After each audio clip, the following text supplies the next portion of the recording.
Siang ini kami berkumpul karena melihat kondisi bangsa yang makin dalam terminologi demokrasi, kita menilainya sebagai situasi yang mengalami kemunduran, bahkan menuju pada secara kualitatif pada situasi gelapnya demokrasi sebetulnya.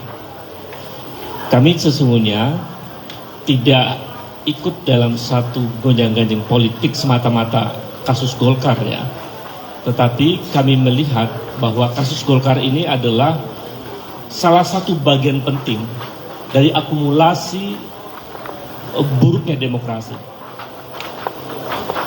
Dan proses ini kan panjang terjadi dari peristiwa sebelumnya yang kita lihat dari 2019, 2020, 2021, 2022, 2023 sampai 2024, secara akademis kami menemukan banyak data sebetulnya. Bahkan para ilmuwan seperti Edward Aspinall, kemudian Fedi R. Hadis, dan lain-lain, dan beberapa pemikir lain, termasuk pemikir di Indonesia, para profesor bahkan, menilai kita mengalami situasi kemunduran demokrasi yang luar biasa. Kasus atau peristiwa mundurnya Erlangga Hartarto, ini kan menggambarkan situasi abnormalitas politik sebetulnya.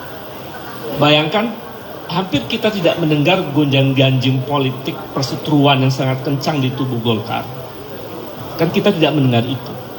Kecuali kita hanya mendengar bahwa ada kasus yang menimpa pada diri Erlangga Hartarto. Lalu tiba-tiba mundur.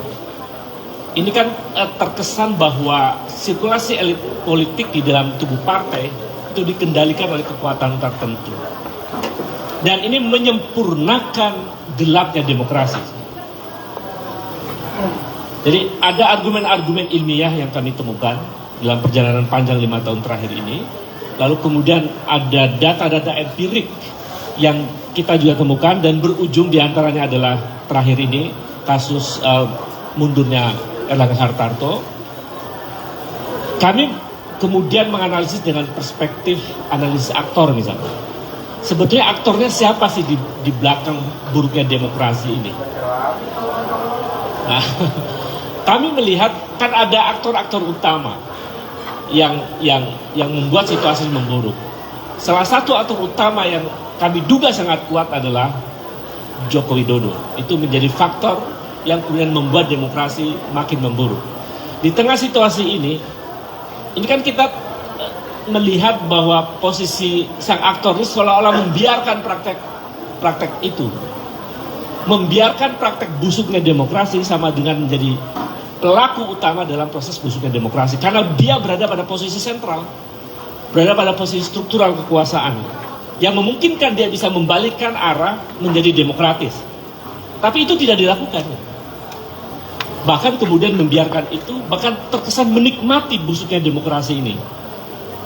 Saya kira ya kami akademisi dari bagian dari Aktif 98 dan beberapa profesional yang lain, NGO dan lain-lain, melihat situasi ini harus dihentikan sebetulnya. Kita harus bersikap.